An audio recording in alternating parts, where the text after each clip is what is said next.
Are you introducing?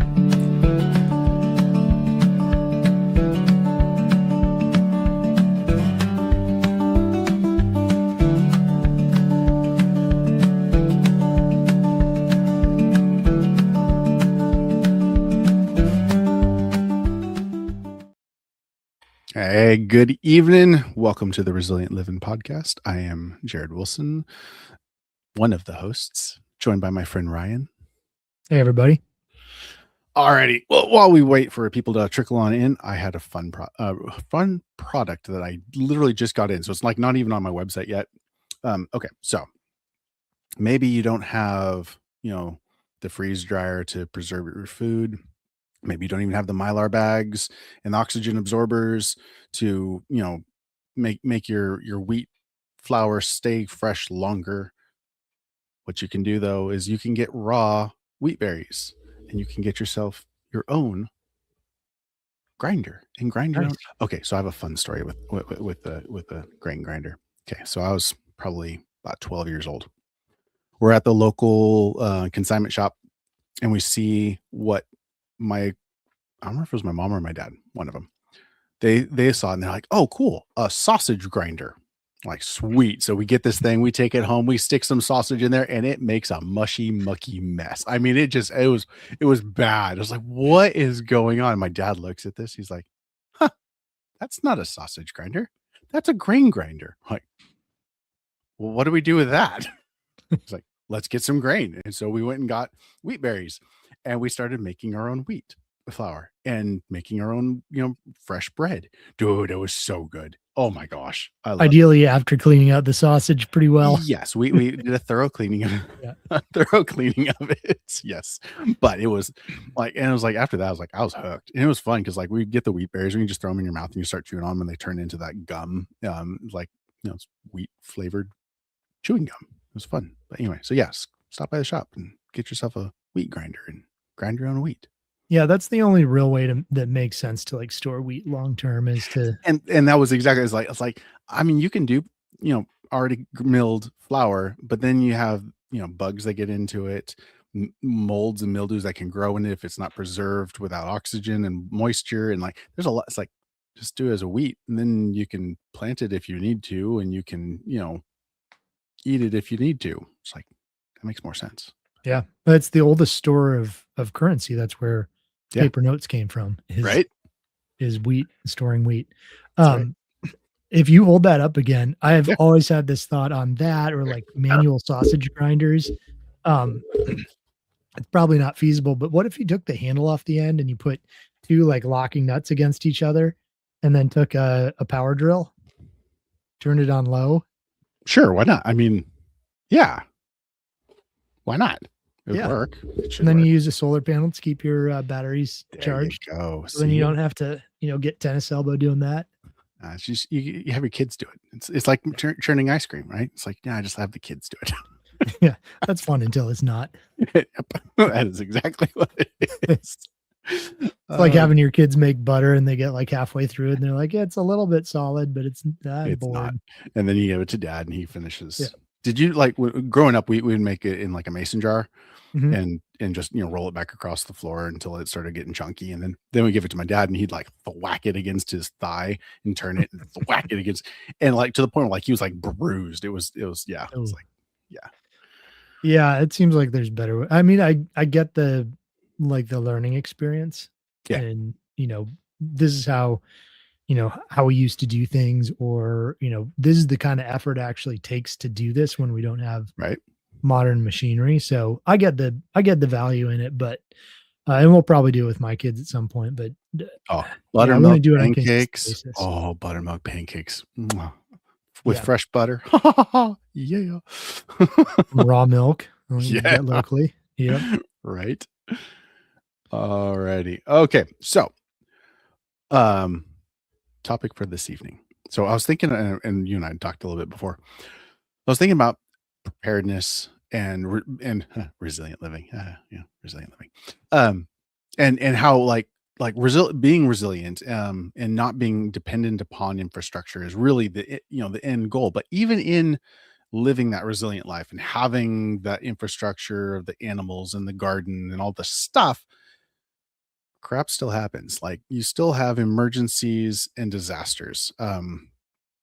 The random snowstorm that happens 2 days after I'm walking around in shorts, like, stuff happens, that can very easily lead to car accidents that knock out power, or that can, stuff, and we've talked about that on other ones. So I just kind of wanted to do it's like a dichotomy, but at the same time, they're they're almost dependent upon each other. Like, is like, it doesn't matter per- how resilient you are able to live your life. I'm thinking like Laura Ingalls, right?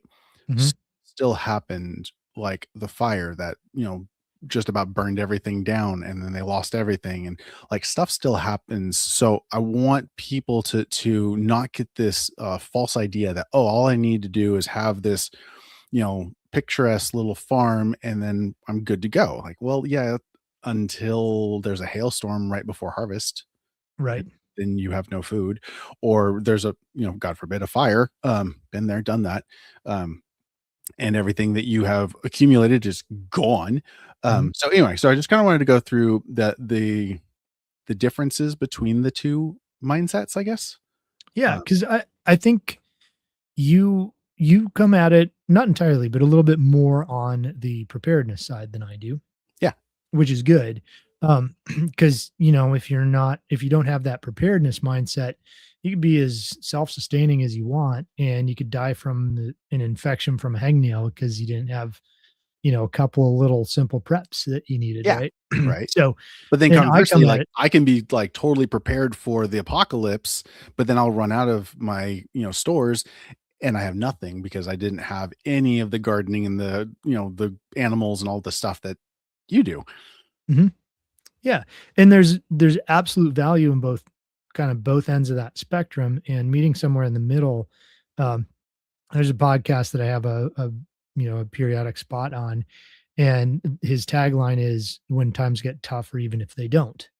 Like Yeah, living that better life when times get tough, or even if they don't. So, we shouldn't be spending our credit card on our second generator.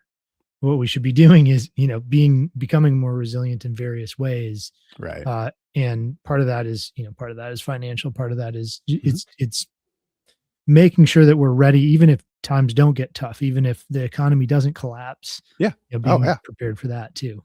Yeah, there isn't a downside to being, um, independent, and there isn't a downside to being prepared.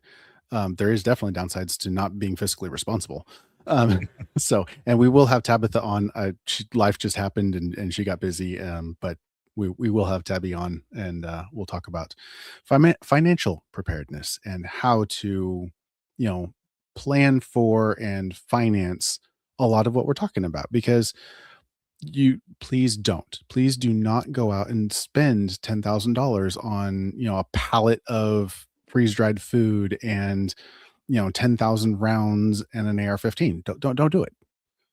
These Or are for that all matter, don't go and spend, $40,000 hiring me to work for you for months to set up your homestead that you don't even know how to run, right? Like, sure. Yeah. there's either side of that Yeah. is foolish. Yeah, those And incremental solutions are always going to be sustainable, more sustainable. I can't say absolutely, but they're going to be more sustainable and achievable, and rewarding. Honestly, when you jump into everything, everything just becomes so overwhelming, that it's, yeah, not yeah, healthy. well, and keeping the concept of keeping your powder dry, Yeah, whether that's financial or whether that's, some anything else where you're ready and prepared for if in the depression there were people who would walk by a market and go, wow, that's a bushel of apples for 10 cents. I sure wish right. I had 10 cents. Yeah, right. you know um I don't know if that's the right dollar amount, but having that set aside, whether it's what you're, something you can trade, um having food stored up so that when it's really expensive you can go into your stores a little bit, and Yeah, then if things come back you can go back into purchasing and yeah, and or refill your stores. yeah, yeah, exactly. So yeah, I think there's this. there's a preparing for good times too is important. There's such a culmination of different things that we need to think about, rather than what about this one doomsday situation, or Yes, and that how is can I get one of off the grid? the easiest, things to get hung up on, I see in the prepper community is that scenario base where it's like, "Oh, well, this is what I project is going to happen, so therefore this is what I'm gonna plan for." It's like, Mhm. I mean, yeah, but no, I mean, I wouldn't do it that way. Like Yeah. there's so many things that could go wrong. So don't, hem yourself in, I guess. So like, yeah, okay. So the core differences between the preparedness versus the self-reliance. So preparedness is, how do I survive when things go wrong, right? Whereas the self sustained living is how do I live well no matter what happens? Which has so much freedom in it. I love it. I really, really, and that's why our business is the name it is because like that's really the goal is to just be able to live life. But then like as I was talking to you about living life, and I was like, oh, but there really actually is a purpose in that preparedness mindset.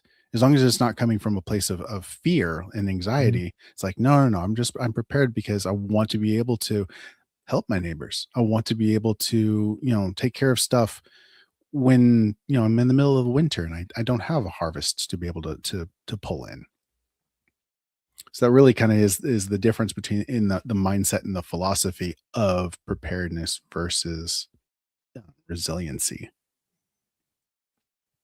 Yeah, and it's interesting because I guess it just comes back to that, Venn diagram of, they overlap, and how do you find that good balance between the 2 for your given situation as well? Yeah, exactly. Yeah, because okay, so preparedness is really short-term scenario based, whereas the reliant is a long-term system based thinking, which is so I don't know, with my brain at least, having systems has been so helpful because I don't have to rely on myself remembering things. If I build a system, I can just like it can be, and I can let it be, and it can take care of things. Like, oh, this is fantastic. For like short-term scenario based, like I'm responsible for collecting all of the things and being prepared for that eventuality. Whereas the system just it's the system, like it's a garden or it's Mhm. plants and animals or whatever it is. Yeah, well, and we can talk, you can think about scenarios like, um, physical security. Yeah, Most sure, people will go through life not really ever having a major issue with physical security. true. They could probably leave their doors unlocked. They could probably be totally fine and not even lose a TV over it, right? Yeah, right. But you still should be locking your doors. You still should be having at least some type of the more layers you can put in, if you can put in a fence with a gate, it's going to keep out 99.8% of the people who would try to pull that in the first place because they can't get Right. a car up to your house, right? Yeah. So there's little things that we can do, and that's, that can double into resiliency, and that, okay, now I've got a perimeter fence that I can keep animals in too. So Yeah. you can There you layer go. those things together. Absolutely. So yeah, so okay, so some of the things I wrote down. So the mindset and philosophy. So emergency preparedness, focusing on risks, threats, disruptions. And we talked about this a couple of weeks ago where we were doing a risk analysis basically of like what's most likely the things that would or could happen in your area. And we got some really interesting ones because like I don't know if Vic's in here or not, but like we had, you know, in him in Arizona, very different potential risks were from versus, Middle Tennessee. So that was something like that's something you have to evaluate for yourself for your area. I'm like you live right next to a nuclear missile silo, different threats. Uh, if you live in North Dakota, I'm sorry. Um, Different threats like different cold. threats. Yeah. Oh, hey Caleb, what's up, bro? Research is key. Hold on, I'm gonna show that. Sorry. Research is key for preparations. Absolutely, Caleb. Mhm, Absolutely agreed. Cannot. Yes, becoming educated, and I'll go a little bit further. Not just educated, because it's really easy to get stuck in an echo chamber when you go looking for certain issues. You can find people who agree with you. Just because they agree with you doesn't make it right. So, finding good sources, good authoritative sources, um, to learn from is really key in a lot of what preparedness is around. Like okay, so we talked a little bit about EMPs, and there's a startling lack of authoritative sources. Mhm. like a, l- v- there's not a lot, and I guess I get it. Like it's really hard to emulate this stuff at an actual level and test things. Like I started doing the research to try to figure out because I want to test this myself. I want to see how good these Friday bags are. Yep. Um, Producing electromagnetic pulses at those types of frequencies and those types of amplitudes is really difficult. And I think I'm on a lot of watch lists because of my research. That's why you use the what is it? There's a few different uh, OSs or operating systems you can install, like Tails. Yeah, right. That yeah, then you're good. But yeah, I hear you. You got to be careful about that. Yeah, right. So preparedness, we're looking, risks and threats and disruptions. What if X happens? Whereas self-sustaining, we're focusing on stability, independence, and adaptability. And adaptability was one that I really wanted to kind of, especially with you, Ryan. Like that's something that we pride ourselves on really is our ability to adapt and overcome in different environments. Mhm. Yeah, So like, yeah, go yeah. ahead. Oh, I was just gonna say there's such a value in because we talked about troubleshooting quite a few different times Yeah, in like exactly. being able to look in your bag or look in your car or whatever. Like look at the materials you have and how do you know make what you have work. Hmm. I remember watching it was it was a dumb show, but it was like Bear Grylls doing one of Oh, his survival things. yes. And he used, I think it was a frozen Snicker bars as an anchor in an ice sheet for his rope to climb down. It's like, it, Uh, but when you start to understand physics, when you have yeah, that interaction with the real world, when you know a little bit about just enough about electrical systems, yeah, um, whatever it is, most people couldn't just take a solar panel and a buck converter and just and hook it up. Yeah, hook it up and charge just about anything they want. And it's fairly simple to understand how to do. So yeah, that like being adaptive and being able to like not just, you know, not just do the thing that you've been taught you can do, but find ways to do the things you're not supposed to be able to do. right. Um, really becomes helps you become a lot more prepared and a lot more resilient in situations you wouldn't expect. Exactly, and that was kind of why I really liked the adaptability thing was because it has so much application on both sides of this equation, where our ability to be adaptable works in both preparedness as well as resiliency. Yeah, well, and to be able to step back and go, what is the subtlety of the thing that I'm doing wrong that's not allowing this to work oftentimes is really valuable too.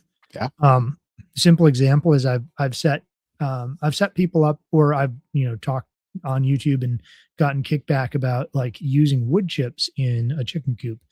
And I've got a little tiny chicken coop with anywhere from about 15 to 18 chickens and a couple of ducks, yeah, goose, all that. This little tiny, I think is it like it's like 3 or 4 by 6, so tiny. yeah. Um, I clean it out once every 2 years, and it doesn't smell, it doesn't get gross, but there's subtleties to it, and so people say, "Oh, you can't do that. I've tried it." Like, you can't use wood chips. I've tried it. It's like, well, oftentimes they're like using wood shavings, so they're not Ah, absorbent. right. They don't have end grain. So it's like these little, I know that's nuanced, right? It's inside baseball kind of, but it's an example of how being adaptable and understanding how things work rather than just trying to emulate something that you see it's important to understand the why so that you can actually, Yes, you know, apply that somewhere as it's an applied thing as opposed to a just a straight knowledge thing. absolutely. Yes, could not agree more. So self-sustained living is really looking to reduce outside dependencies. Like how can I provide my own food, water, electricity, medical, whatever. Like any time where we have to go outside of our own properties, our own knowledge, our own stores, like that's really what we're trying to achieve is that, reducing that outside dependency. Whereas a lot of preparedness is very outside dependent. Like you got to come to Resilient Living and buy the stuff. Mhm. You got to come to the classes. You got to do the things. So it's really there's you know that's where the dichotomy kind of comes in, where we have we're trying to reduce our outside dependence on one side, but then we're kind of reliant on our outside on the other side. So good and bad, Yeah, I well, guess. you're bringing in product, right? Yes. And you're not gonna make an amazing nylon strap for, I don't know, you're just not gonna do that in your house, right? Right. Right. It's not a skill worth having, and Yeah. even if Oh, you I mean, like, even how if many you did, people what can make their own, like, ham radio? I'm like, I know that there's people out there and they have a, bench full of, transistors, resistors, capacitors, all the things. They could do it. Like, I can make an op amp out of a tin can and a like, well, yes, you can, but like I can also sell you a Baofeng for $50. Like, right. Well, and did you buy the resistor or, yeah.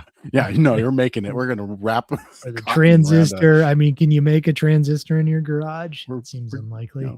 we're doping Um, p-in junctions. We can do it. We can no, yeah. we can't. No, and so it really does come down to I don't know. I mean, even in reliance in this kind of more self-reliant or um, self-sustaining Yeah. system, we're trying to fold everything back in. So one Mhm. thing ties back into the other, ties back into the other, and it becomes a resilient kind of network. Yeah. But sometimes, like I have to buy things to make my homestead be able to do that. Yes.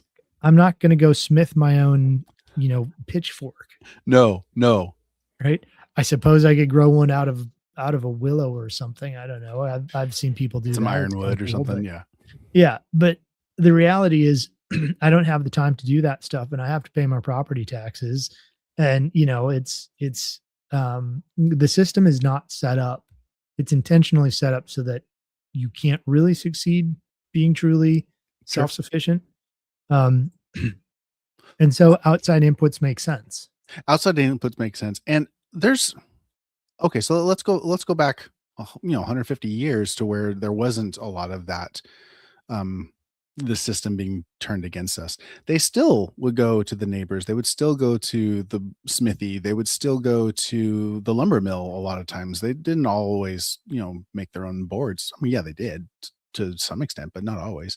So that and my concern with a lot of the homestead content I see on Instagram and on TikTok is it sells a version that isn't sustainable, and isn't necessary. Like, Mhm. if you were to reduce your outside dependence by a few percent, the impact to yourself, the impact if everybody were to even just reduce by a few percent, oh my gosh, entire infrastructures would have to shift.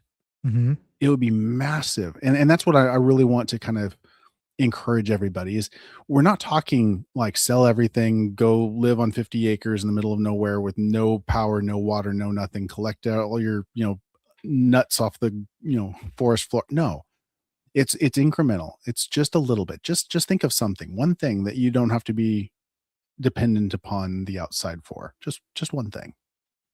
Yeah, absolutely. And work towards it. Find things you can trade. Start Yeah. start if you're the person who is buying your beef from a local rancher or a Yeah. local homestead, whatever, local farm, and you've already got that partnership set up, Mhm.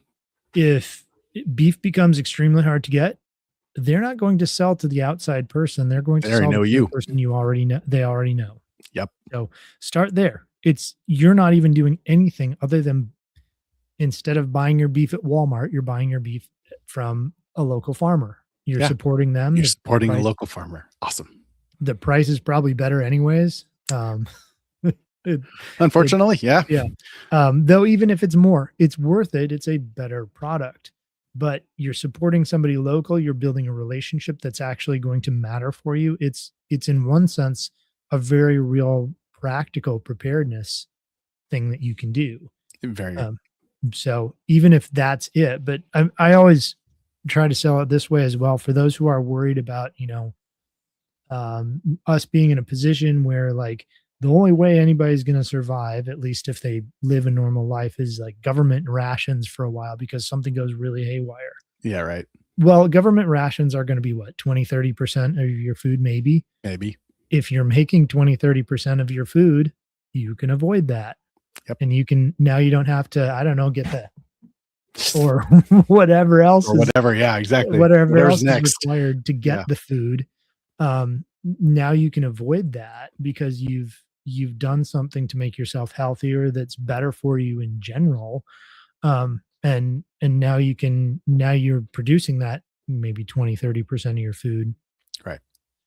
So yeah, it leaves you better off, but it is in one sense a level of preparedness too. Yeah. Well, and okay, so let's transition right into that's a perfect segue into so from a preparedness standpoint, I believe everybody should have just food on hand. So whether that's like a 72-hour kit, if that's 2 weeks, if that's a month, whatever, everybody should have that. Whereas from your side, you'd want everybody to what have a garden, right? Or livestock or some chicken, something, right? Well, it could be meat on the hoof, Yep. which that can be actual, Good sheep or storage cattle or system. something. Yeah, it's a yeah, right. It's solar powered too. Hey. Nice. um, it could be a freezer that's full of ideally meat because it's a lot more nutrient dense than and Yes. calorie dense than veggies.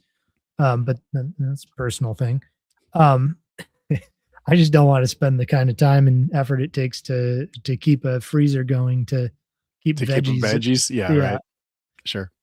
But yeah, I mean, a garden having chickens that can, maybe like in my case, we do give them grain or feed, Yeah. but if they had to totally fend for themselves, we've got enough space for them to do that. We'll just get less eggs. Yeah, right. So yeah, I mean, my idea is I want to have better food, but a freezer gives me the ability to have really great food and just store up a bit extra for if something goes wrong. Mhm. Absolutely. Yeah, and, like, well, that's one of the reasons, like, I really like having the freeze-dried food buckets is, like, I if something were to go wrong, but not even necessarily with me, like, if my neighbors needed something, like, maybe, Mhm. a tree fell on their house and crushed their freezer and they lost all of their or maybe they're on vacation and power went out and nobody knew it and everything went rancid. I Right. have food that I can just, "Here you go. Take it." Mhm. Yeah, for So sure. having those preparedness items really is beneficial when stuff happens. Well, and even having, the stereotypical rice and beans and salt. Yep, Um, better than nothing. right. Well, even if it's you've got what you need, but all your neighbors know that you're kind of a preparedness weirdo or Yeah, whatever. right. And they come knocking when things go bad and you're like, well, here's some beans and rice and salt. Right. Enjoy. Enjoy. Yes. Oh goodness. Yes. No kidding. All right. So yeah. So timing was the other aspect of the preparedness versus the resilient. So like most emergencies, most disasters, you're talking hours, days, weeks? I mean, like, hurricanes, that would be I was trying to think, like, what's the worst possible, duration? It would be like what we saw with the hurricane, like, blocking access into some of the little hollers, like, up in, Tennessee and Mhm. Carolinas. Like, that was bad. Um, and that was, like, what, a month or so they had limited access? Well, Some areas maybe a little bit more? depends, but for the most part, yeah, it was a couple of months and some rednecks got some bulldozers or something in there. We take care of our own. We Yeah. like, we don't wait By for that, FEMA. I do not. Redneck is not a disparaging word there. No, no, no. Well, dude, it's like, going through, a national or, natural disaster and having the fire and everything. FEMA rolled out. They were useless. They were Hmm. so useless. Yeah. I hated them. So anyway, so preparedness is fairly short term, whereas, on the resilient side, and we kind of talked a little bit about this last week, generational even. Hmm. Yeah. Yeah. No, you're right. Because it's not just months. It's not just years. I mean, I've got to plan out. A few months ago, we started planning out the garden, where we're going to put things, what things we're going to grow this year, what things Right? we like, what things weren't worth it last year or didn't do well last year. Um, and that's generally about the shortest term you're going to be thinking. Sure. Um, Sure. One grow season. yeah. Well, because the rest of the garden, like we're building it out to be years and years, or Right. as I'm looking at your notes and you put down generations, right? Because Hmm. ideally we're building that soil to be handed down. It's a Yeah. gift. And so, and it can be better and better as we use it. So the time horizon is totally different. But we could have a fire come through, or we could have a tornado touchdown that damages our home, or Yeah. whatever the case might be. So yeah, that the short term, realizing that there is a value in that short time horizon and preparing for it, but also realizing that if you're prepared for that and nothing else, Yeah. you're assuming that everything's going to kind of get back to normal within a certain amount of time.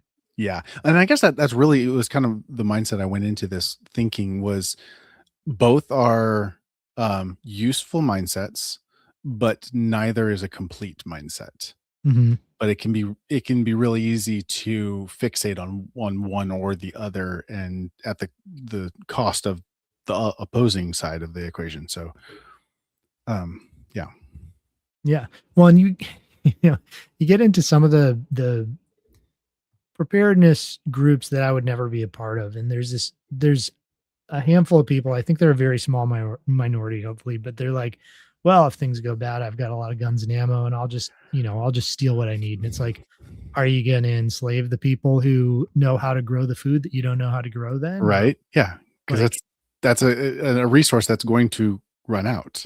yeah, It's like, yeah, because you no, can steal food for a little while until you get shot, or even if you don't, like at some point the food's going to run out, and the only people with food are those who grow it. And at that point, they're going to be wise to your scheme, and yeah, it's not going to work anymore. yeah, live by the sword, die by the sword. Yeah. But Oh fortunately, goodness. like I said, I think that's a pretty small Yeah, I hope it chunk. is because I've run into it myself, and it's really disheartening. I'm like, dude, Mhm. is that really the life you want to hand down to your kids? Is that cutthroat, um, like Waterworld-esque kind of like, Yeah. no, it's Mad Max. Like, ew, no. Mhm. It's a fun movie, but reality is that's not a life I want to live. No. No, weapons should be defensive. Yeah, it's like, no, I'm going to stop a threat. I'm not going to go in and incite a, response. Like, no, that's not how. Okay. So we harped on the, time frames that those are. The next section I had was tools versus systems.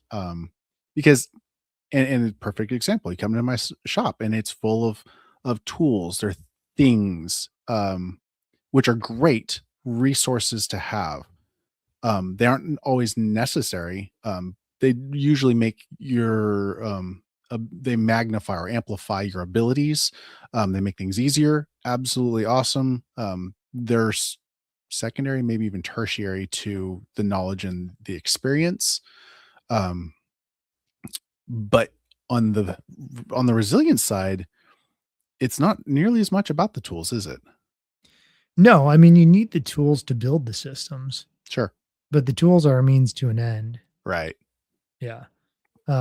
Yeah, I mean, you can get some bushcraft guy who can take some flint and make himself a knife and Sure. uh build his way up, but we have the benefit of being able to take those tools and use them and think through, get the tools from somebody else and then think through how are we going to use them so that we don't necessarily even need them so much anymore. You know, Yeah, exactly. Yeah, having those systems in place where it becomes self-sustaining. I was thinking about like growing what do they use in Britain for their living, walls for their animals? like a hedge, like Hedgerows, yeah. elderberry, and Or hawthorn? Is it hawthorn? that's one of them It's one. Yeah, sometimes. it's like it's this really hard wood that's, got kind of like spikes on it basically, and like the Mhm. animals just stay away from it. And so like there's these hedgerows that have been there for hundreds of years and More. Yeah. they're self-sustaining. They're just, they planted them once, 150 years ago, and they just keep weaving them together and they make these really beautiful, weaves in them, and they're really cool, but it's a system. Yeah. So here, at least in the South, I forget what zone they peter out at, probably zone 5, but we've got bodock, Okay. also known as Osage orange, also known Oh, as hedge apple, also yeah, yeah. known as there's like 10 different names for it, but Right. um, it's a it's a very hard wood that has a tendency to curl down, Okay. and it will The tip root. root So you can, itself. Yeah, okay. mhm, and it's got these really nasty thorns. Ha. And so they're not huge, they just hurt really bad when I think they've got some compound in them that Okay. makes them hurt even more than other thorns do. So I think it was Benjamin Franklin said there was it hog tight and horse high or something like that. Okay. But you've got these balls and you can break them apart and there's hundreds of seeds in there, and Oh, you can wow. basically the idea is you can dig a small trench, put And the just seeds plant these in. along. Yeah, cover it back up, and within a few years, you've got a hedgerow. Nice. Yeah, it's not fun to manage if you need to Oh, cut it down, but sure, sure. But which is, I think, why nobody uses it, yeah. but it's in some ways, it's a lot easier than planting a fence or Well, yeah, I mean, planting a fence, yeah, installing a fence. installing one. Because I Yeah, mean, yeah, how often do you have to go in and you have to walk your fence line and, "Oh, no, the cows got through that one," or, goats or whatever. You gotta fix it again and again, and, like, that's a fairly common trope yep. within. Yeah. Yesterday, I had to help my neighbor get her lambs back in, like, Perfect happens all example, the time. Yeah. right? So, yeah, having those renewable systems, having those, systems like, yeah, and I guess it kinda, on the equipment side of things, it's kinda like the buy once, cry once. Like, yeah, it might take Mhm. a little extra time and thought to plan it out, but it's worth it. Yeah. Yeah, well, and with systems, it's like a system will always break. You always need to have that mindset of how do I, how do I troubleshoot it? How do I break down the components to understand Right. what's going on? How do I have a few extra of the most likely things to break? Oh, yeah, sure. Just so those systems, in one sense, we're building something that's resilient and renewable. On another, in another sense, some of these things we're using some modern technologies. Solar panels can go bad, Sure. or you could leave your plumbing when it's going to freeze and Oh, yeah, have to fix it. Um, Pumps go bad, things like that. So we can do a lot of things we couldn't before, but if you do that, you need to think about how do you make sure that that's long term resilient and you have what you need, both skill, tool, and equipment wise, sure. to keep that system going. I know my cousin, he built a lot of, rock crawlers back in California, and, one of the things that he, would do is he wouldn't necessarily upgrade the U joints because they were easy to carry extras of, and if he upgraded everything else would be fine, and that would be the failure point is the U joint. So, It's like you a get in. shear pin. Exactly, is Yeah. is you could have this weak point that you intentionally leave there, but just because it's easy to replace, it's fairly cheap to replace, and you can carry a whole bunch of extras. I like that. Yeah. So, because other people may not be aware, I think a lot of people watching would be, but rock crawlers are like vehicles, trucks that are made specifically for climbing, like Yeah, rocky spaces, yeah. large rocks. High articulation. Yeah, we'd like, so like mine, I had a 94 Yoda, and I had solid axle swap the front end, so like I could twist up onto like 60-inch rocks on one side, and the cab Wow. would almost be flat. It was I had 10.5 inches of overall lift on it. It was the goofiest looking truck. I loved it. I thought it was fantastic. It Gotta be was great. fun to drive though. It was a blast. I mean, it went all of like 40 miles an hour. It was not a fast vehicle, but it was great. The first time I went into a ditch, and it was like a 4-foot drop. I dropped into it. I was like, "Oh, I must have missed it," because my cab was still flat. I go to get out of my truck and just about fall like 6 feet straight down. I was like, "Oh no, I didn't miss it. It did exactly what it was designed to do." I was like, "This is awesome." Nice. Yeah. Yep.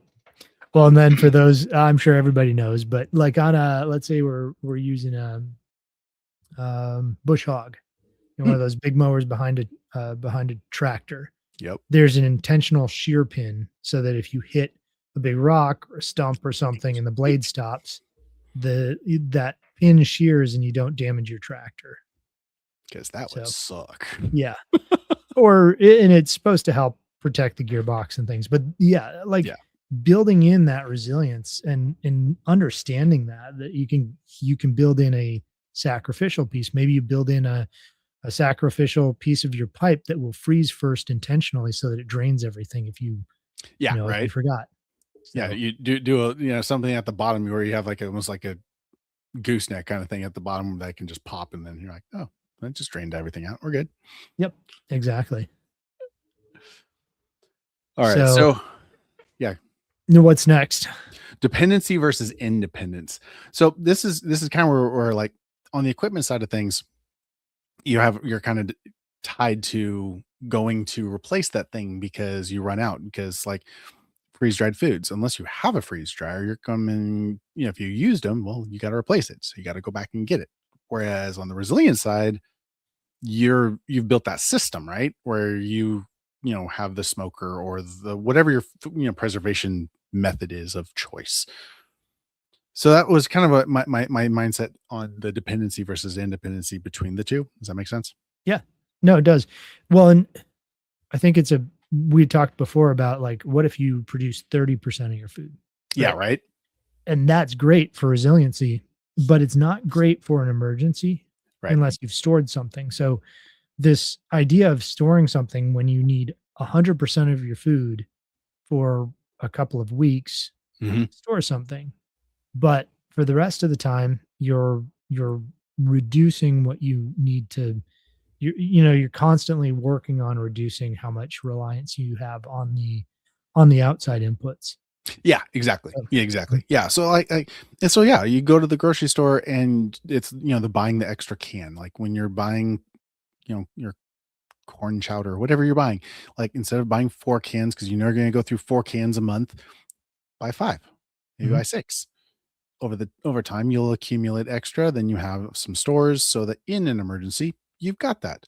Um, and then on the resiliency side, having those preservation methods really important.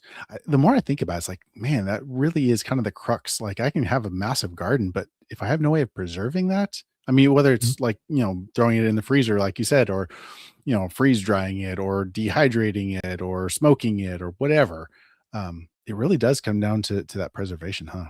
Yeah, well, and canning is actually a pretty modern practice. Right? That's so freezing is the most modern probably. Well, no, okay. Freeze drying, freezing, canning. Yeah, sure. Dehydrating's been around for forever in certain ways at least.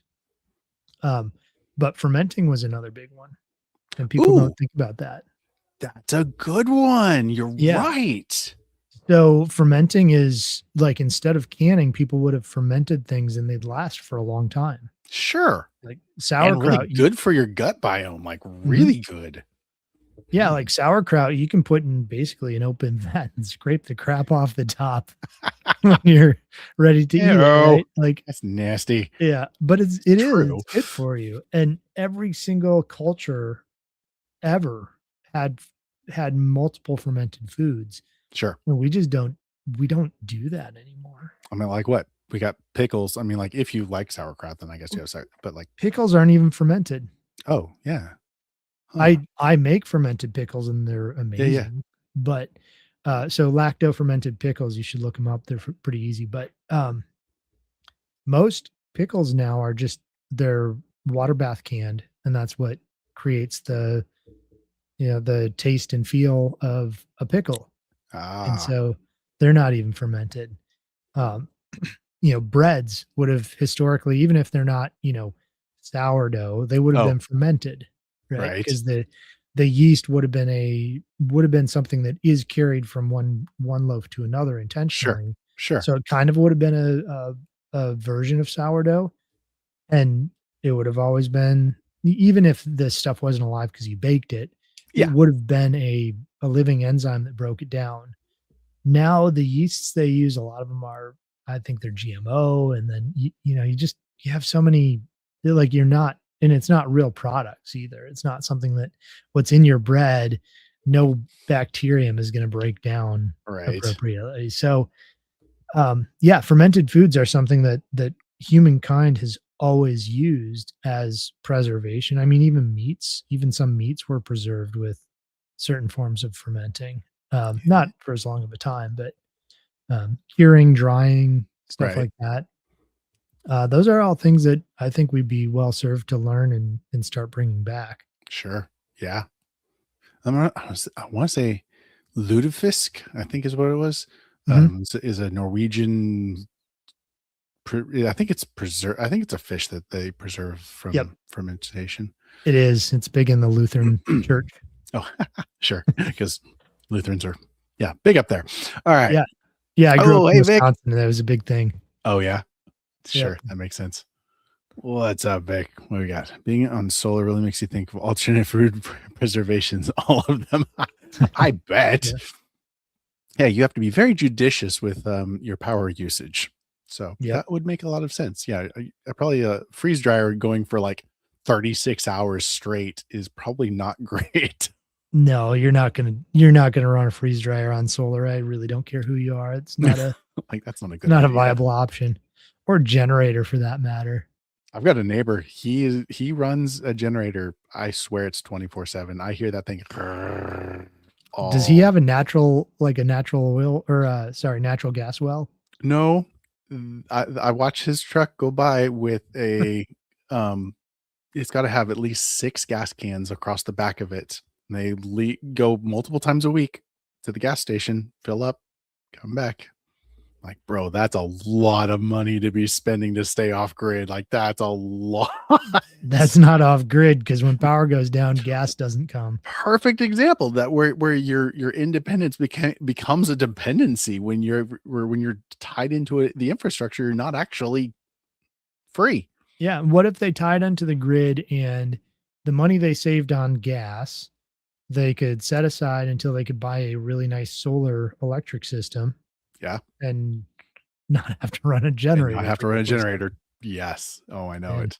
yeah, Vic says, solar Solar. dehydrator, Nice. smoker. Yeah, Heck yes. absolutely. All great options, and yeah, smoking meat, drying meat, lots of stuff you can do.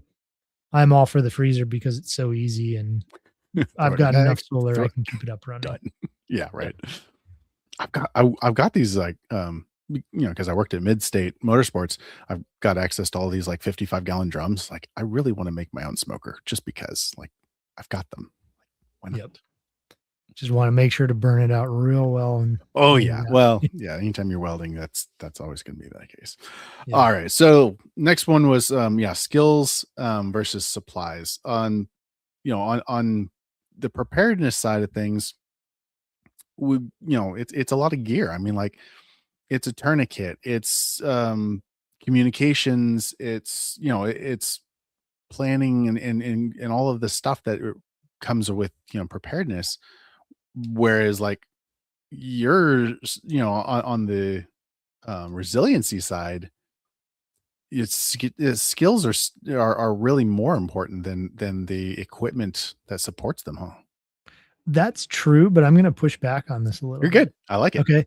So Because I know there is a when lot of like, yeah, on yeah, both sides of because this. the gear on the preparedness side, you need to know how to use it if you're gonna use it, right? If Yes. you haven't taken a course or at least watched a YouTube video or something on tourniquets, like, Right. You're from a going to put them reputable on. source, Yeah. yeah, You're it's not going not to gonna be tighten it tight useful. enough. I guarantee you. Like, I Yeah. don't care how tight you think it needs to be. It needs to be tighter. Yeah, and if you think you're just gonna whip your belt off and use that as a Don't tourniquet, do that. Don't do that. Please don't get a real. Okay, yeah, North America Rescue. I'm telling you guys, just get a North America Rescue tourniquet. Get a legit and like you said, get trained. mhm. There aren't a lot of good trauma based trainings. 580 tactical. If you're in the Middle Yeah, I was Tennessee gonna say, area, does Silas do it? yes, he does. Okay, Go to 580tactical.com. Silas Gold's got a course. I want to say it's this next weekend. Cause yes, it cool. is this next weekend because it was the same time I'm doing my women's handgun safety course, which I was really bummed because I really wanted to take his class. But anyway, you go through his class, you get an IFAC individual first aid kit, and he teaches you how to use all of it, and he feeds you at the same time, so it's awesome. So part of the cost of the course is you get the IFAC and scenario based training on how to use it, like how to yank somebody out of a car without hurting him worse, and how to apply that tourniquet and make sure it's actually tight enough, and how to use a chest seal and all of the wonderful things. So go to 580tactical.com, follow them on Instagram, Facebook, YouTube, all the things. And um, if I'm not mistaken, they're feeding people like true Farm to farm to table. table. Yeah, he grows all of his own stuff. Oh, he's got a course coming up that is a full-on foraging class. He's going to walk people through his like he's got 80 acres or something. He's going to walk people around and like, eat this, don't eat that. Do a full-on foraging class, which is awesome. Cool. So, yeah, go check out 580tactical.com. Nice. That's a great resource. Okay. So I'm sorry, you were going to push back on me. Oh, no, that was my Okay. pushback Okay. was, the equipment requires skills. And even the skill-based stuff you're talking about, I mean, it requires fencing, which is equipment, or it requires, True. you know, it requires a certain level of equipment. So there's definitely crossover there. But at the same time, I see your point. Yeah, I get you. I get you. So yeah, so I had so on the preparedness, that gear comes first, tourniquets being a primary example, because yeah, I technically I could probably use some inanimate object, my shirt or whatever. um they rip, they don't, it doesn't work well. If I have access to an opportunity to use an actual tourniquet, yes, I'm going to. Yes, I can make a chest seal with some tape and cellophane, like, yeah, but a real chest seal is a whole lot easier. um like, if somebody was in fibrillation, like, I'm going to use a defib. I'm not going to use do the MacGyver 12-volt battery, grab them with some jumper cables. Don't Yeah, do that. because 12-volt batteries are really going to give you enough Oomph. voltage to plenty of amperage, not a Yeah, whole lot of voltage. no. Yeah, so like, yeah, so and gear is really important. And it's worth getting good gear. And we're going to do another podcast here in the next little bit about Gucci gear and the pitfalls of chasing brands instead of quality.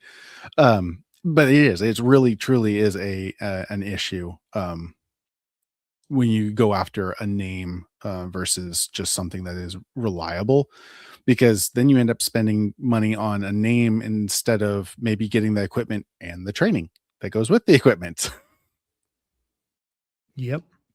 Yeah, well, and that's a really great point, having uh, that reserve. If you can afford the more expensive thing that doesn't give you any meaningful value, Right. now you can take that money and put it towards something else to make yourself more resilient, and maybe that's Yeah. training. Yeah. Oh, Because absolutely. Well, okay. So Tabitha, who's going to talk about financial stuff, she was here yesterday, and we were talking, and she was asking about concealed carry, and she's like, well, how much should I plan on it costing? And then we were talking about, like, okay, we'll take the total cost of the gun, the ammunition, the training, and amortize that across a year, and then that figure so that she could figure out exactly how much per month to set aside. Mhm. Fantastic. And that's one of the reasons, like, I was really adamant when I got my firearms license that I wanted a system that would allow me to do like, um, oh shoot, what's it called? I keep on saying layover, but that's not right.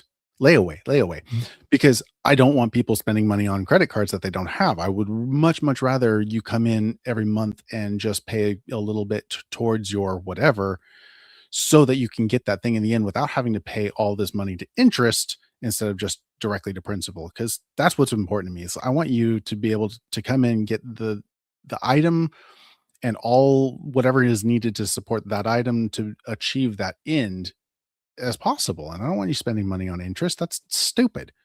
Like, Right. why would I do that? So yeah, that's really important. And we've talked about that. It's really important to me that your money goes as far as possible in my store. Mhm. Um, and so yeah, so that's kind of okay. I'll get off my soapbox. No, I love that, and that's, that's why we work together is, and do this together is I know that I can when people see you on my YouTube channel and they go, "Who is that guy?" and they look you up, I know that they're going to get somebody they can trust, and so man, I so much appreciate the way that you approach people on that, and that's why I keep mentioning the whole, you'll turn somebody down who comes in waving a credit card at you. That's right. I mean, it's not that I don't accept credit cards, but we're gonna have a Mhm. conversation first. So Yes, just don't put all your, don't buy $10,000 worth of food and preparedness gear on a credit card when you can't afford it. yeah, So, absolutely. Yes. yeah. Oh, what did Vic say? Thought came to mind. Hold on, I want to see this. Thought came preparedness reduces the need for resourcefulness. Resilient living makes you think about how you can solve a problem without having the foresight or luxury to prepare for it. Yeah, so that's the skill Yeah. side. And Um, that is and I think that's kind of mental preparedness it in is. that sense, I suppose. It really is. And I am happy to have those types of I love having those conversations when people come to the shop and like if they come in and they say, I want this, like, yeah, I can get it for you, whatever. Let's have a conversation. Like, what is it you're trying to achieve? Mhm. What's your goal here? Let's Yep. come up with a good solution for your goal. Maybe you even have part of your good solution. Maybe we just have to amend it a little bit. And that's where the creative problem solving comes in. It's like, hey, what do you have that's almost working? Like Yeah. let's just add something to that. Let's just tweak that just a little bit. We'll figure something out. Yeah, exactly. No, that's a great approach, and in asking the why as opposed to just, "Oh, how can I get you the thing that you're asking for?" Right. Okay, so I Um, had a guy come in and he wanted some Baofeng radios. I'm like, okay, cool. He's like, yeah, I've got some of the little ones. I'm like the UV5R. He's like, yeah, I've got. I'm like, okay, cool. He's like, my only issue is like, he's like, they're a pain to charge because you have to plug them into the cradle, mhm, and they just don't have a very good battery life. I'm like, oh, okay, cool. I'm like, okay, well, I'll order you. I think I ordered him the 17R plus, great radios. And then I'm like, hey, I went ahead and ordered these USB-C extended batteries for your UV5Rs. If you want them, they have USB-C integrated right into the battery and increased capacity. So your UV5Rs become more viable, useful with your new 17 pluses than they were before. And he's just like, dude, thank you. Like, yeah, sure. Yeah, I mhm. want that. It's like, I like doing this. This is what I do. Yeah, finding solutions. So I do a segment on the survival podcast, Yeah. and one of the questions that came in was from Matt Powers, who's like basically at this point the leading soil guy in the regenerative agriculture space. Right. And he was asking about, well, how do I run my water pump off of solar in case power goes out? And you're like, haha. Yeah, and I'm like, okay, let's think about this.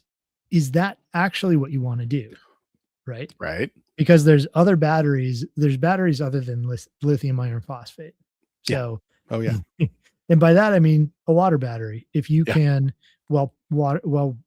Pressure is the pressure. sun's shining, or well, there's, well, you have grid power or whatever, could you be pumping that up to a tank at the top of a hill? Or, Yes.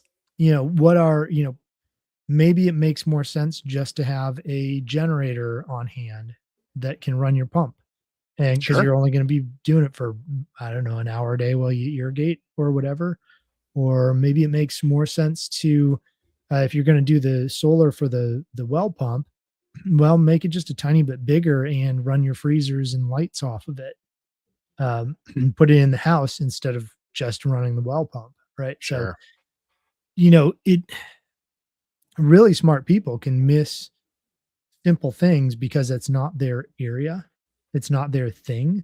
Yeah. And so just asking the question, well, what are you trying to accomplish? Not here's the thing that accomplishes the thing that you're asking about.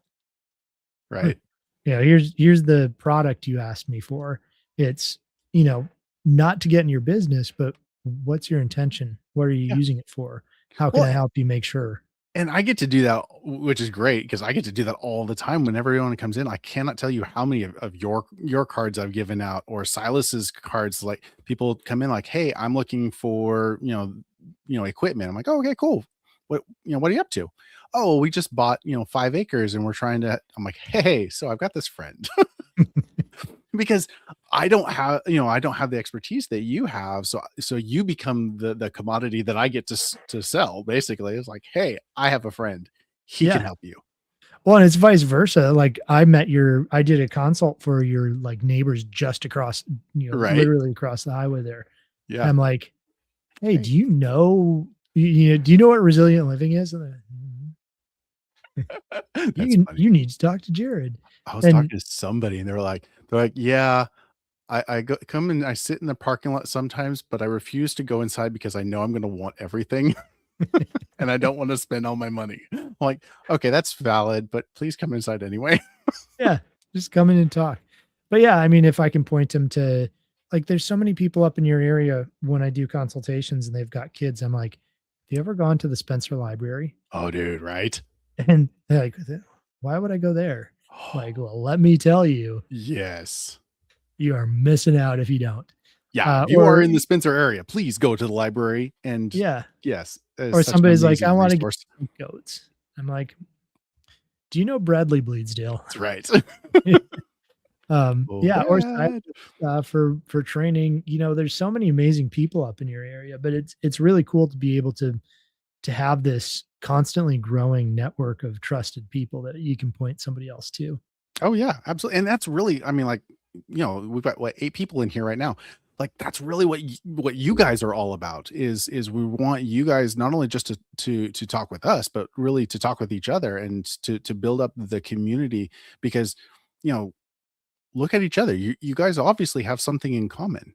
You already have this, you're already looking for information on preparedness or on regenerative living or on whatever your little niche of this, topic is. That's fantastic. Like we really need to get to know each other. Mhm. Yep, Okay. absolutely. So the next section I had was failures. So, and we've kind of already harked a little bit on this because, like, in the preparedness world, like, I don't care how well prepared you are, it's going to run out. Mhm, And whereas like on the resilient side, it's literally designed to be as self-sustaining as possible. I mean, that's the whole idea of the food forest, right? Where it's just like this self-propagating system that just exists ad infinitum, mhm. That's the intention, at least. right? Did you know that they've found like somebody started doing some really careful research on the Amazon basin? I was actually thinking about that when I was when I was doing this. I was like, because I'd heard that the Yeah, Amazon basin was intentionally built as yeah. a food forest. Yeah, they can tell that it was cultivated as a food forest, to produce. And a lot of the prairie fires and other things that Native Americans did here Right, had the same effect where you keep a savanna that would otherwise start to overgrow. And that was kind of needed because the North American megafauna were gone. And right, so these prairies wouldn't sustain themselves if you weren't doing consistent burns and, pushing animals in certain directions and things like sure, that. So yeah, sure. these systems really can, not that my, 1 acre of food forest is going to last thousands of years, but it may influence the ecosystem around it in such Yeah. a way that it is beneficial. Yeah. That's So kind of the hope. Yeah. yeah.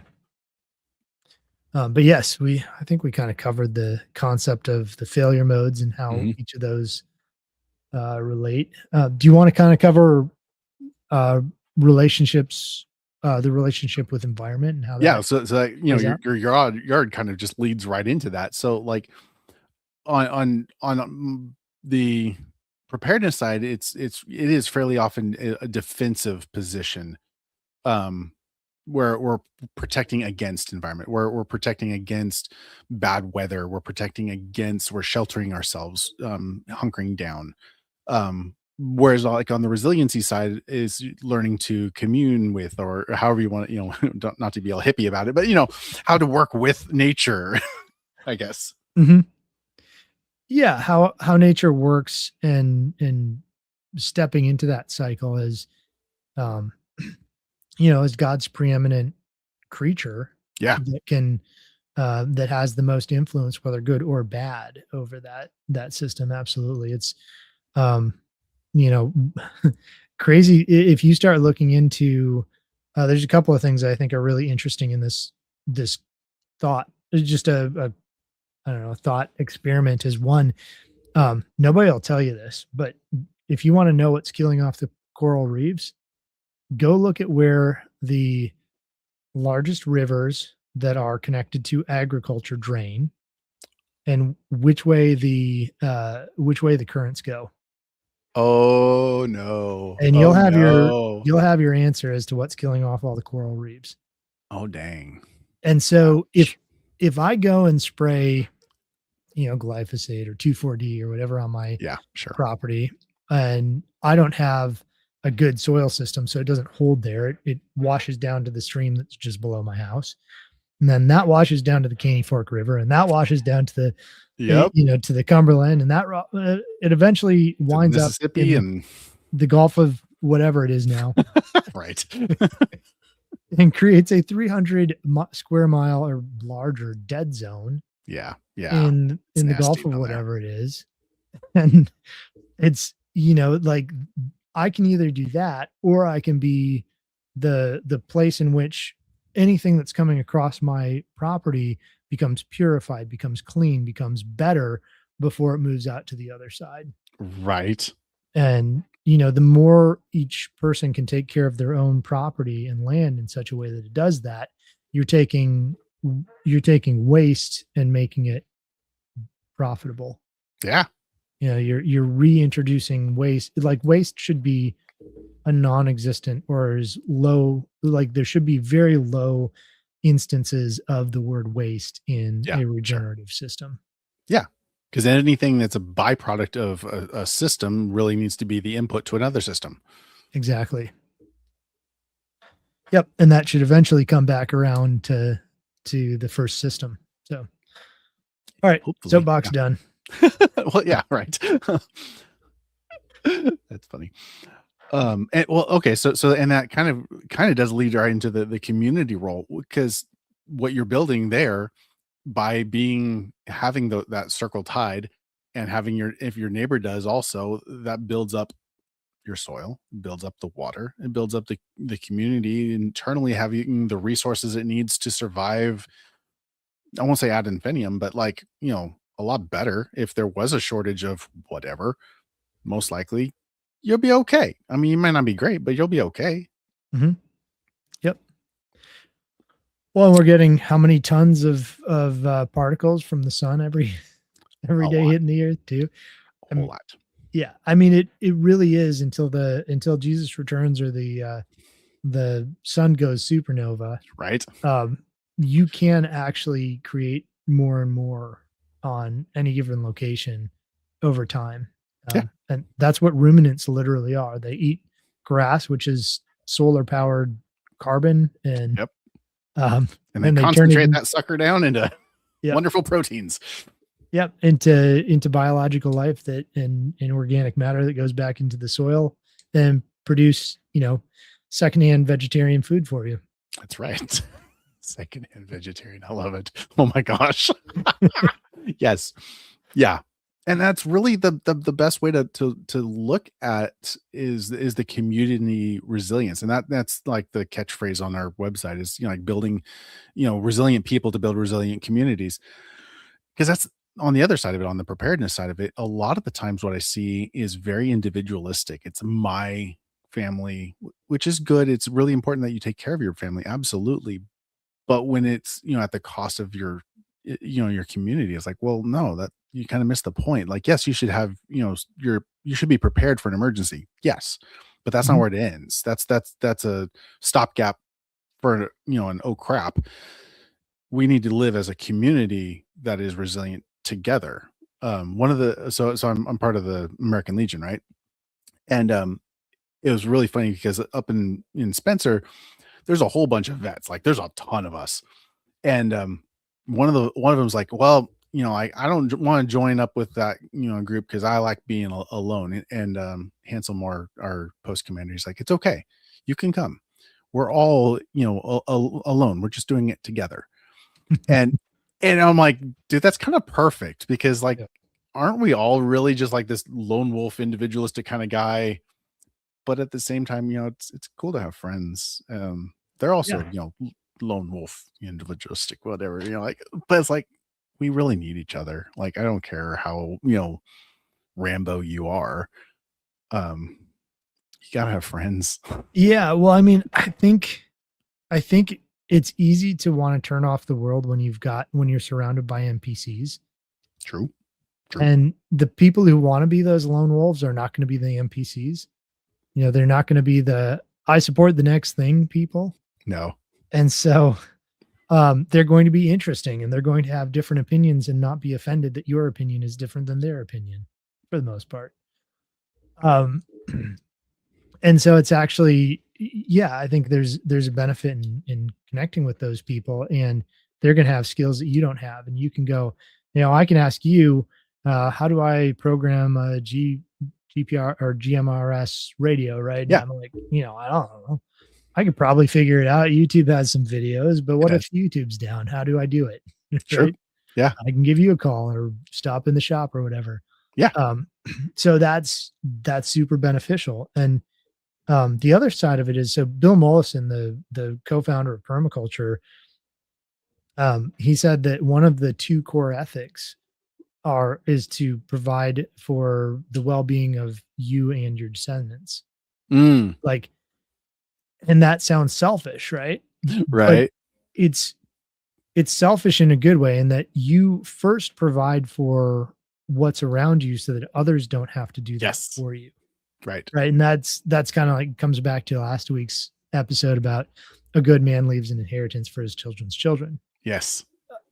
But once you've done that, once you've part of leaving an inheritance, honestly, is social capital. Yeah. Um, I know somebody who's in the network of LFTN, so Living Free in Tennessee with Nicole Sauce, Yeah. our friend who was on a while back. Yeah. Um, I won't provide names, but her husband was a huge part of the community. He was always giving, always there, always part of things. And he passed away from cancer a few years back. And like, if his wife ever needs anything, all she has to do is one text and she'll probably have five dudes there with all the equipment, all the tools, Sure. happy and like going, what else can we do while we're here? Yeah. Right. Because he built that social capital, and she's a sweet person too. So it's not like she wasn't involved in any way, but he was the person who was actually connecting with people and reaching out and helping in all these different circumstances. And so the community isn't just, if you want to look at it appropriately, there is kind of a selfish motive. You can approach it Yeah. selfishly and still do so in a way that benefits other people, if that Yeah. makes sense. I do. Yeah. I get that. So, not that I'm suggesting people be selfish, but No. thinking of it as just because there's a benefit to you in being a part of that group, um, doesn't mean that it truly is selfish. Right. Yeah. We can well, honestly, like that's what the church is supposed to be. The church is Mhm, supposed to be a place where fellow believers can gather together and selflessly, offer up themselves as a living sacrifice, for the betterment of everyone. And if everyone's doing that, then everyone gets taken care of. I mean, that's Acts chapter 2. Like that's, mhm. like they sold everything they had and gave to those who needed because, like they were in a foreign area. They had no support systems. They're like, "Hey, what are we going to do? Well, we've got some assets here. Let's sell it and take care of everybody and we'll go home. We'll be fine." Yeah. Well, and in the early church, it wasn't like, "Hey, we're gonna give it to the leaders who are gonna decide, No, put it in a bank account and no, it decide was who gets it when." direct. Yeah, Yeah, it was just, "You know what? I've got an extra car, I'll sell it or I'll give it to you because you need it," or whatever it exactly. is, right? Um, yeah, I've long argued with lived in Minnesota for long enough that I had a lot of, left-leaning friends Yeah, who were Christians and genuine Christians, and, yeah, um I would get in these conversations with them about like, okay, their thought was, well, as a good Christian, I should vote for government taking care of people. I'm like, sure. no, government is taking the place of God, right? Yeah, And demanding everybody's money. And the tithe is now everybody, whether they believe something or not, rather than and so Christians basically have stopped and churches have stopped stepping up and taking care of people in the yeah. community because, well, government will take care of Government's doing it. Yeah, right. it. Yeah, it's one our church is one of the few in the Cookeville area that still has, like, an actual benevolence. Like, you can come by the church, you have to call ahead, but you can come by the church and, say, "Hey, I'm having trouble paying my electric bill," or, Yeah. "Hey, I'm" whatever, and we have like, that is a big part of when we take money every week, that is a big part of where that money goes is into that fund to Yeah. take care of people because it's an important part. And yeah, Vic said he's like, yeah, the Mennonites, they are a community like that. And Mhm. I've been blessed to get to know a lot of Mennonites in this area, and they are some phenomenal people, and I love them. They're amazing, and they really would. They would do whatever. I had a flat tire, and I had a couple of the boys jump in their gator and drive up and help me get it off the car. They threw it in their gator. They took it down to their shop. They plugged the hole. They brought it back. It was like they just took care of it. They're like, "No, no, we got you." It's like, Yeah, Pack Rat. I don't know if he wants his name actually used, so we'll go with Pack Rat. Pack Ratit says the lifeguard principle. You have to be a good person before you can help anyone else, and that's true. I think if you aren't a genuinely decent person, you're just your intention and your motive for helping somebody else is going to be wrong. yeah. Well, I mean, like, what do they say on an airplane? Like, you put the mask on yourself before you.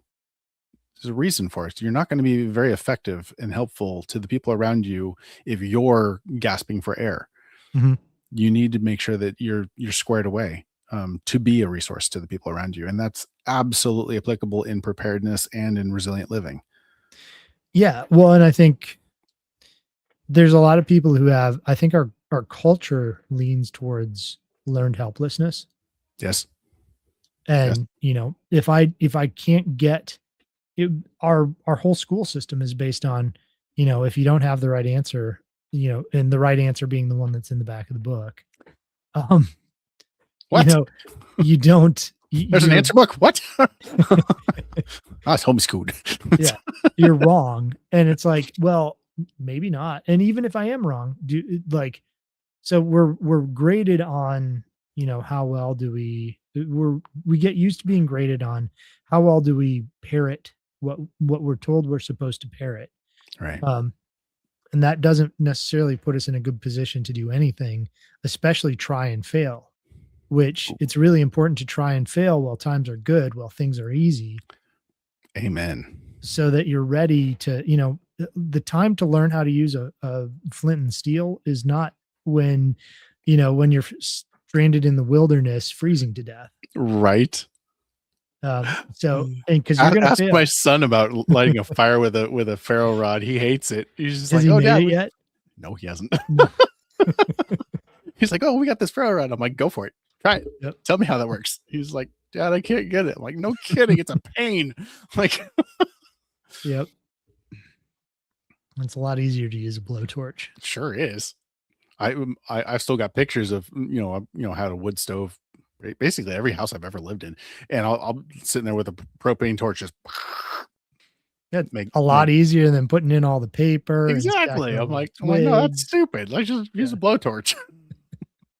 Yep. Fine. I'm on board with that. I grew up with a wood stove and we did not use I don't know why, because I'm sure my dad had like 10 of them, but we didn't use a blowtorch. It was newspaper because that was a thing Right. back then. So my Right. parents would get stacks of newspaper from the local grocery store, like the day old newspaper. Yes. And then we do, kindling and get that going. And you put the log, you get the skinny log and you put that upright on it and Right. build it over time. What a pain. It was good It, education, good it was a experience. It was a good pain. I actually don't I can think of the smell of the I smoke was and just gonna say it that's like I can smell that. Yeah, my dad worked. He was an electrical contractor, and he worked for printing shops, and so he would bring home the end rolls, and so we'd have this spool of thousands of feet of paper, 3 foot wide, and so we just rip off some and throw it in there and be fine. nice. Man, that would be awesome for, putting down as weed block in a garden, Ooh, that would the have it cardboard. made some wonderful posters because we could make them as long as we wanted to. So Nice. make gigantic posters. It's fun. I put a like okay, so I used wood from the original Tonka Toy Factory from their blueprint shelves because somebody gave Yeah, me a stack of the blueprint drawers that's for the rad. Tonka Toy Factory. It's a crazy story, but anyways, I took those and some old black pipe, and I made my sister um, like a big long thing you can hang on the wall. Okay. Fiddling with things, um, and it holds one of those tubes of brown paper, so you can pull it down. Oh, yeah, And okay. there's a little rip off at the bottom, but she can write things on it. So it's something, it's decorative, but Very cool. the story of the paper just reminded me of that. Yes, heck yes. All right. Well, let's see. We're at hour 20. Yeah, Is we there should any is there any of the try rest of this you more. wanted to hit up or I think well, so a lot of them we've covered. yeah, I'm just gonna rattle a few off, and if there's something you wanna hit on these, you're we good. can. Yeah. So you kinda mentioned cost structure, Yeah. with preparedness being a real upfront, you know, buy it now Yep. and keep it, for later, whereas resiliency being something that you invest in over time. And again, I think you can spread out preparedness, but obviously you're Mhm. gonna wanna have I some say level of because yeah, on the resiliency side, like you could dump a whole bunch of money, like you said, like 40 grand on you to come in and build all this stuff, and but then you don't know how to run it. yeah, and that's I think shifting back towards that preparedness idea, but it's not actually preparedness either. Right. No, So, it's a false sense of security. It mhm, really is. There's entirely too many people who have, boxes and boxes of food in their garage. They're like, "Oh, I'm prepared." Like, well, I mean, yeah, but no. Like, do you know how to reconstitute that? Do you yeah, have a way? Well, like the one that you said, like the gal that had all the lamps but no oil. mhm, Like, yes, you're prepared, but not as prepared as you think you are. yeah.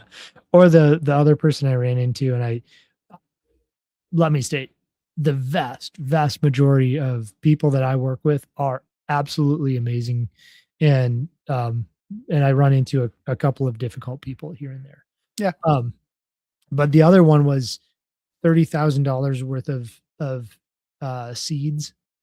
Oh, yes. Yeah, and I'm not joking, that was the actual dollar amount. That is insane. And like just kind of a neurotic obsession with how do I keep my seeds safe in a freezer? Like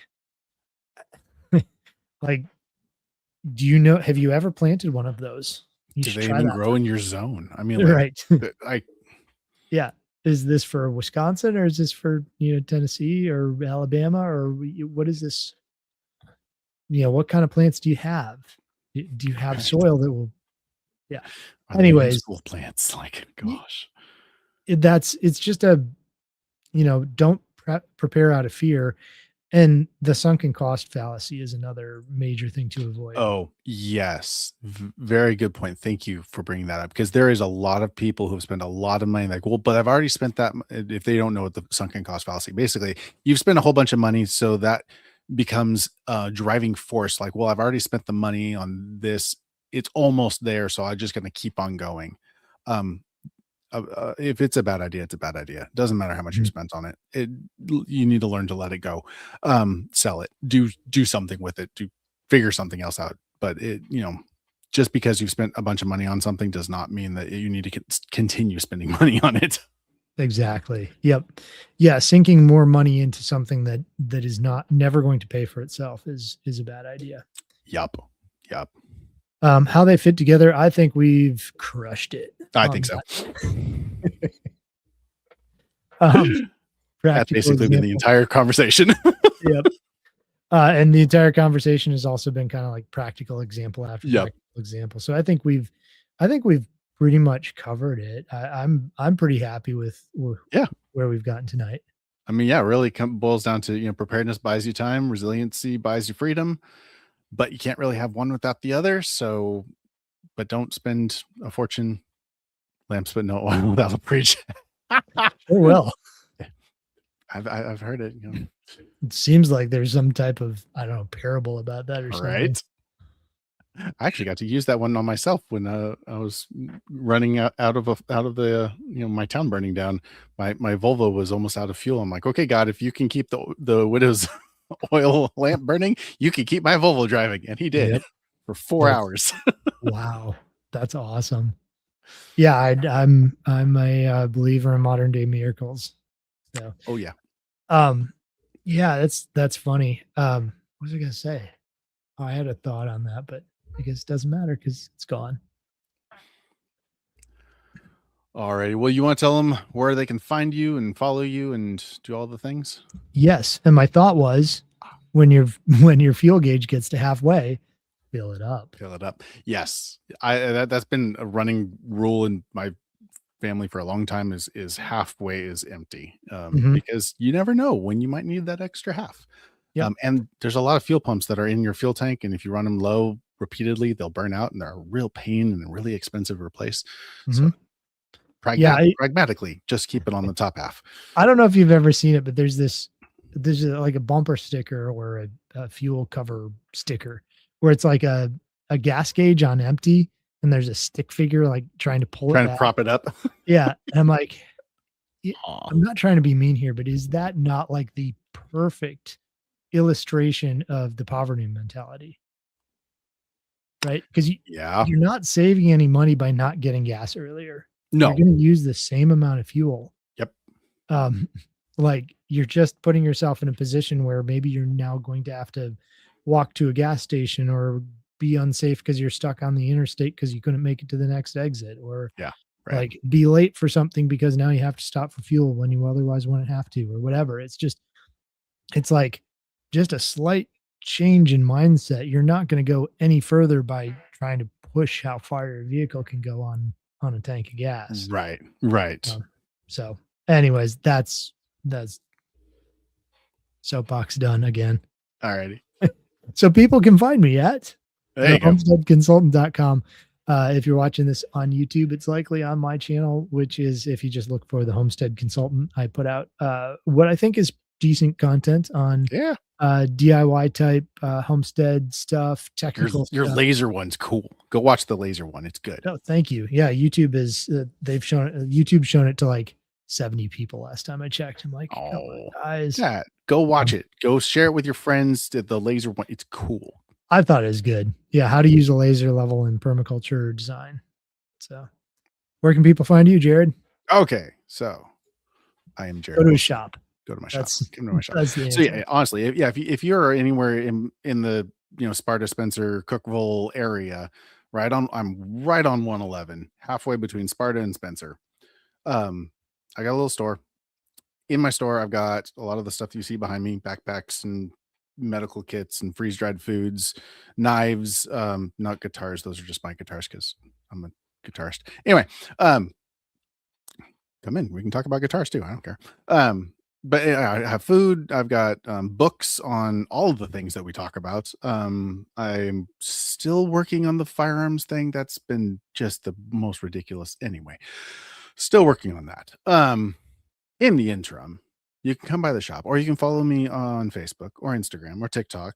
Though I don't really post a whole lot on there. I tried. It's just I don't know. My brain doesn't work well in that whole social media thing. I'm working on it. I'm trying. I liked when you're doing, like product spotlights. I thought that was Yeah, I it was one of those things like I want to get back into it. As soon as I get through the firearms thing, I'll have a lot more free time to be able to do things like that. I even I set up my desk like here to do that, and then I just haven't. I've got like cameras and like anyway. So you can follow us on Facebook. Um and yeah, make sure you follow, hit that follow button, the like button, because Facebook and YouTube just absolutely just crush my especially mine. I don't know. Has yours been doing better than it was? No. no, Okay. Yeah. So make no, sure you YouTube. like, share, just send to your friends, because YouTube and Facebook just absolutely hate us, and we need to spread the news because people need to learn this stuff. Yeah, I don't know what happened. YouTube really liked me for a little bit there, and then they're like, we figured out who you are. Yeah. Right. Never mind." All Yep. righty. So So yeah, follow us. We do this every week, Tuesday, 7 o'clock. So yeah, catch us next week and we'll talk about other things. Not sure what other things, but we'll figure that out. yeah, we'll get there. Have a good night, everybody. So yeah.